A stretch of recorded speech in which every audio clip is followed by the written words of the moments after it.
Las advertencias o sugerencias del gobierno y sus agentes sobre la forma en que hay que enfocar las opiniones y los comentarios sobre el proyecto del nuevo Código Monetario han reavivado, si es que necesidad había de reavivar, la preocupación nacional sobre los temas de la libertad, especialmente la libertad de expresión. Hoy vamos a hablar sobre ese tema con una persona que, como pocos, han luchado por la libertad de expresión en el Ecuador, Carlos Vera, quien está en los estudios de la República en Guayaquil. Hola, ¿qué tal, Carlos? Buenos días. Un saludo cordial, Jorge, a ti y a todos los televidentes de la República. Muchas gracias, Carlos. ¿Hay algún cambio de actitud? ¿El gobierno pasó a una nueva etapa en el tema de coartación de la libertad de opinión y de información al respecto, con ocasión del Código Monetario? Pasó a la etapa final de la venganza que elimina toda esperanza. Se necesitaba un código orgánico monetario, entre comillas, y financiero que actualice, modernice y mejore la legislación. Y lo que terminaron fue acentuar la preocupación porque los cambios son cosméticos y lo esencial no ha variado. Hay 5 representantes de un odiador de la banca que van a decidir sobre los fondos de la gente depositados en la banca. Hay 5 representantes en esa junta regulatoria vinculados a bancos. 6 controla el Estado, que son juez y parte, y sin embargo van a decidir sobre aquello. Hay 5 representantes que ya no tienen en el sentido real inmunidad, salvo el legal o la cabeza del grupo y fuero de corte, lo cual no tranquiliza a nadie. Hay 5 representantes que van a decidir en función de parámetros técnicos que nadie conoce. Hay 5 representantes de un Estado que ha sido desastroso para manejar bancos en este periodo. Solo 2 casos, recordemos, COFIEC y el PNB de Miami. Hay 5 representantes de un gobierno que no ha sabido controlar a tiempo entidades financieras y permitió su crack con deficiente supervisión, como ocurrió con el Banco Territorial, como ocurrió con Mutualista Benalcázar, como ocurrió con Coopera, que ahora, porque no han administrado eficientemente el dinero que antes nunca hubo, en el tiempo que antes nunca se tuvo, le van a echar mano al de la gente para dirigirlo, entre comillas, hacia áreas de desarrollo, objetivo loable, pero que no se consigue con sanciones, sino con estímulos. Y ante esa realidad que describes, Carlos, en que estaría en juego no solamente el destino de los bancos, sino y sobre todo el ahorro del ciudadano, ¿qué se puede hacer? Seguir insistiendo con la gente en que este código orgánico financiero no afecta a los banqueros tanto como a los depositantes, que los banqueros invertirán menos, venderán sus acciones u optimizarán sus mecanismos. Pero ¿qué hacen los depositantes?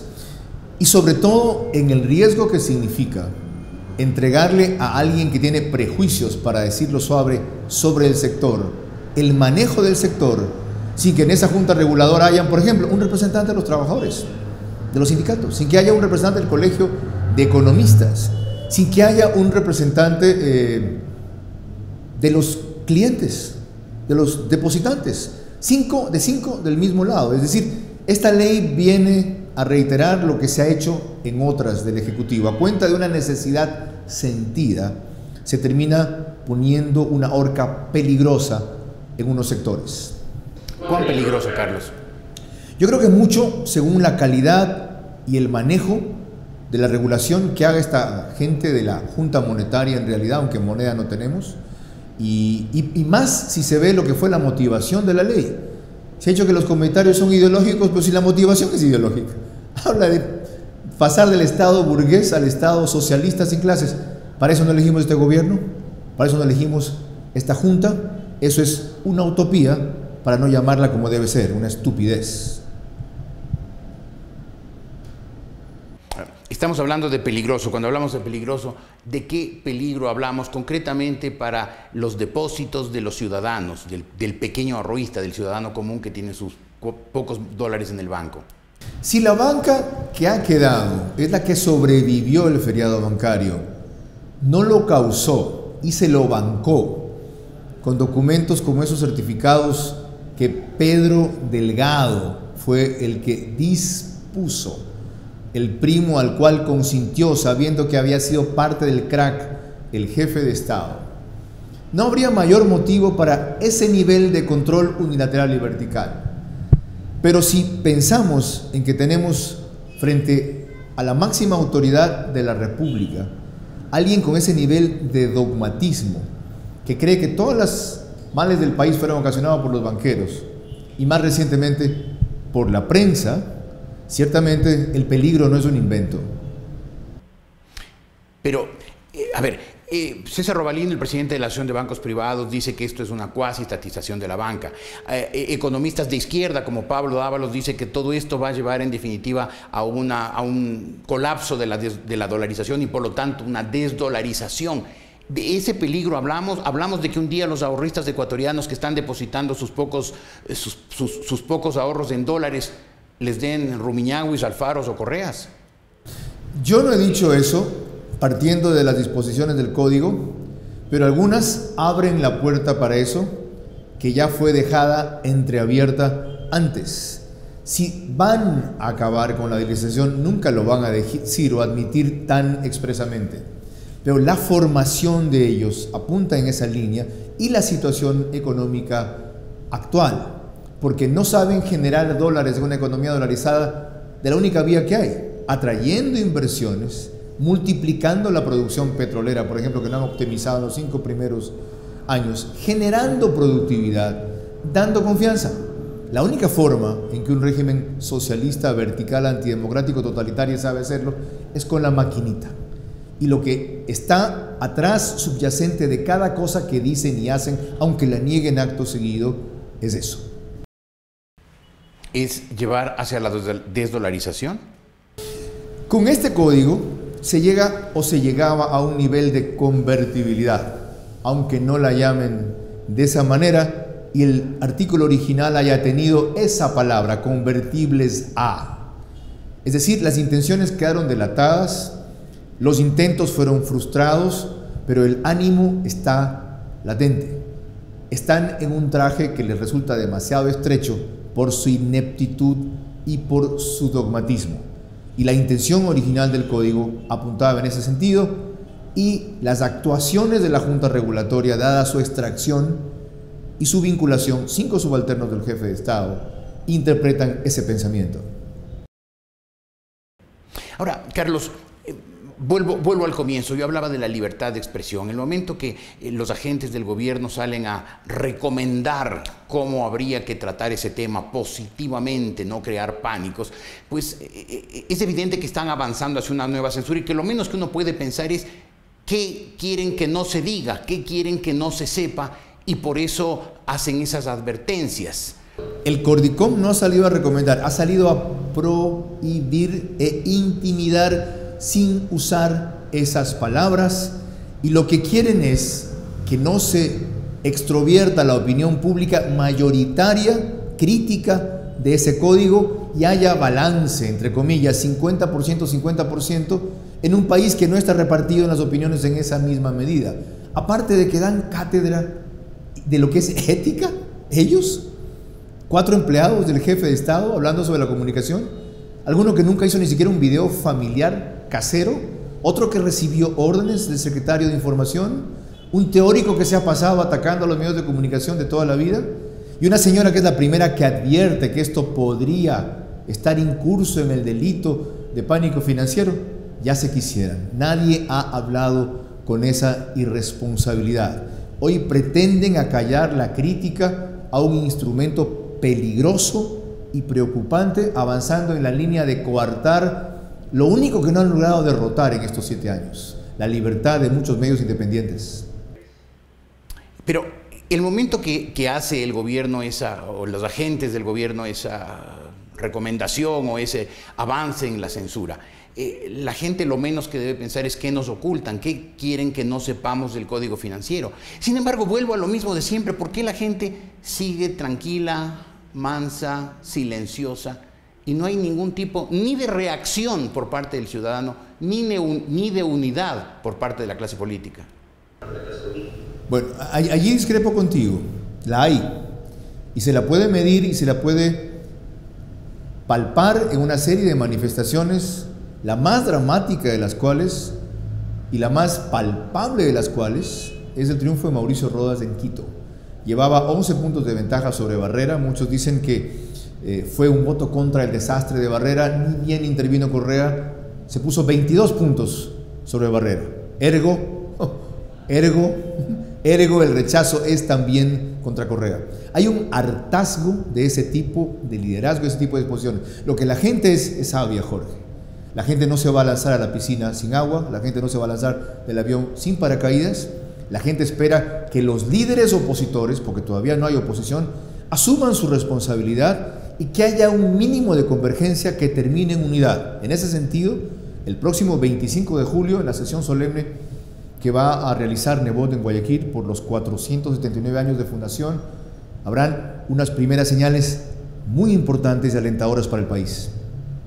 ¿De qué señales estamos hablando? Estamos hablando de converger en la tendencia, no solamente en el partido.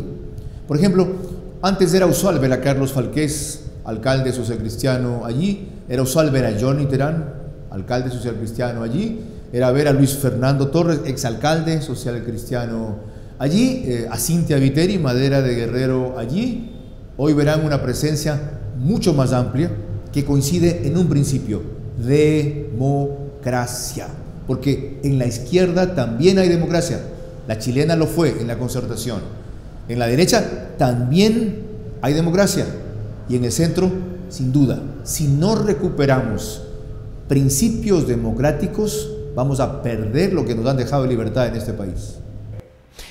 ¿Me estás diciendo que la celebración del aniversario de Guayaquil puede ser el germen de una unidad de los partidos democráticos para un proyecto político a mediano plazo?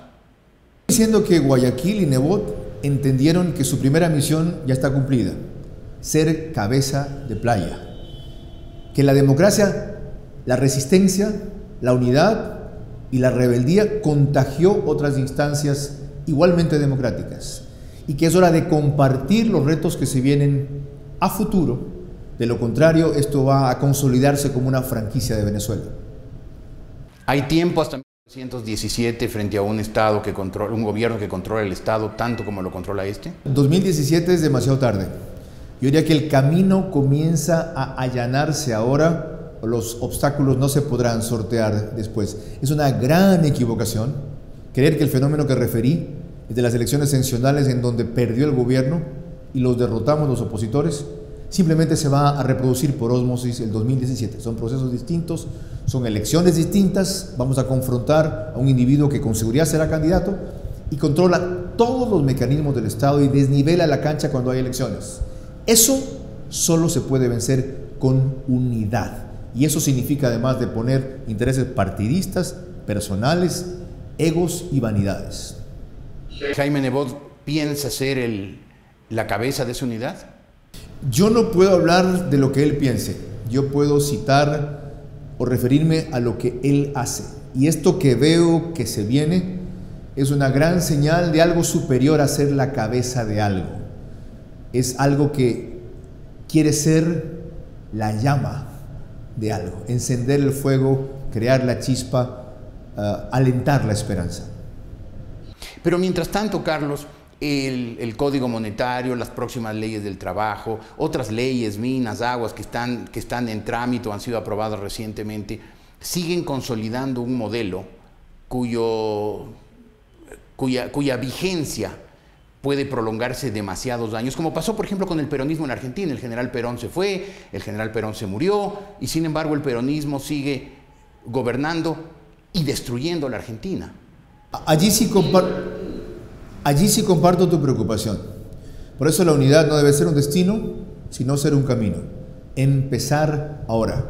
Pienso que ya hay algunas victorias en esa línea.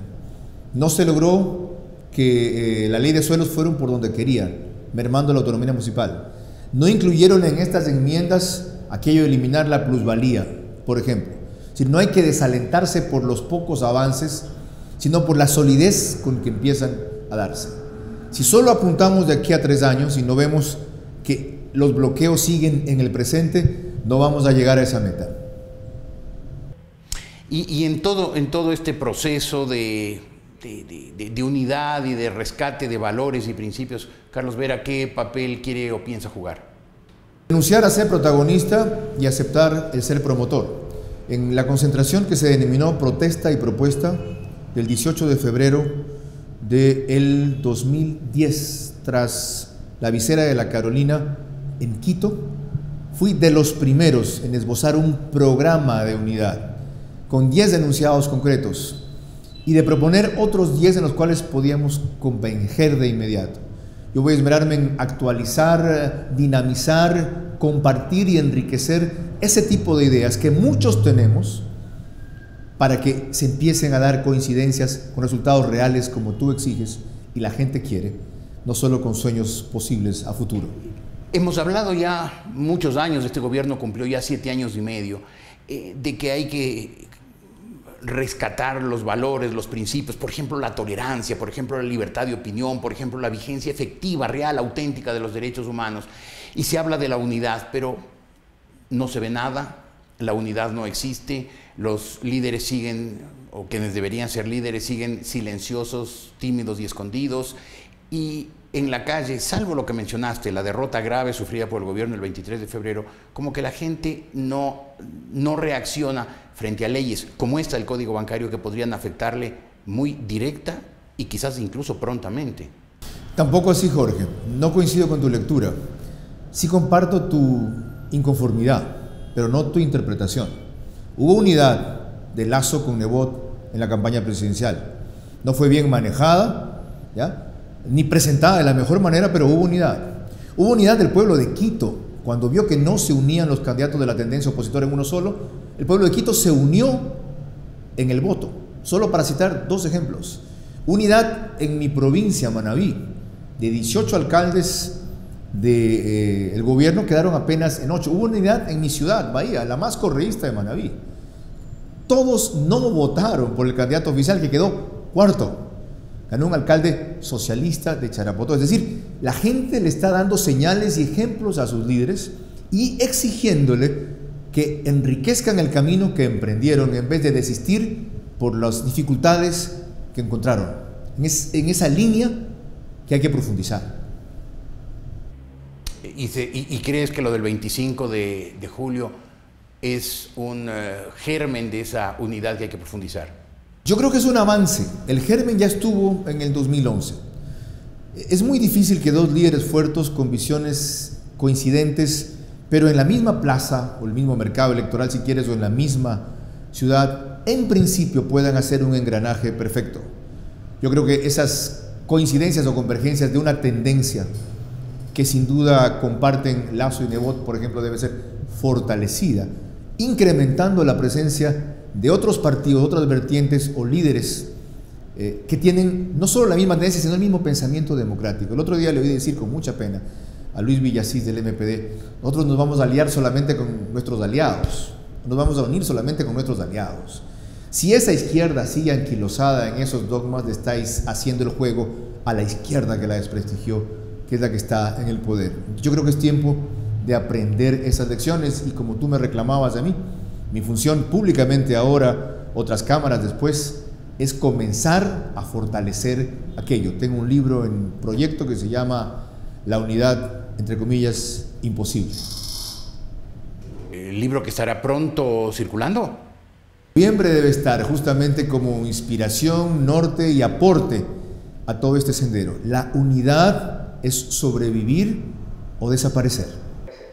Lo espero con impaciencia, Carlos. Termino preguntando sobre la libertad de expresión. El tema este de que el gobierno sigue avanzando a través de sus agentes en limitar la capacidad de expresión de la gente, se verá reforzada por una situación crítica de los medios de comunicación independientes. Hemos visto en las semanas anteriores, hemos recibido en este sentido muy malas noticias. ¿Qué está pasando ahí, Carlos?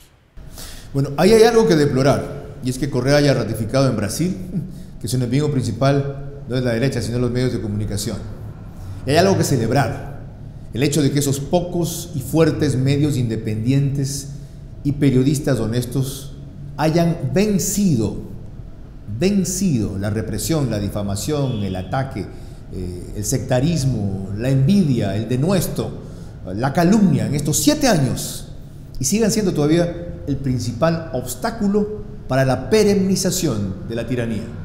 ¿Qué hay que hacer? Yo creo que hemos fallado en algo, en hacerle entender a la gente que esto es por ellos, no por nosotros. La prueba es que tú estás allí trabajando, yo y mis asesorías también. Pero el momento en que a la gente se le prive del derecho de saber la historia completa o la crítica fundamental, el perjuicio va a ser a ellos como acaban de hacerlo con la clase media principalmente, con este impuesto de $42 si compras más de 50 por internet, restringiendo productos que aquí no se fabrican, como los electrónicos, a cuenta de que hay un sector textilero afectado en su 70%.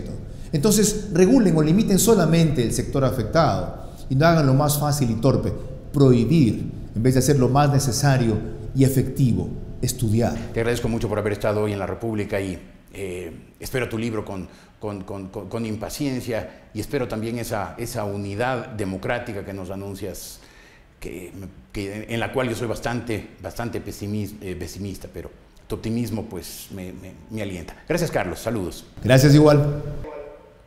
Carlos Vera.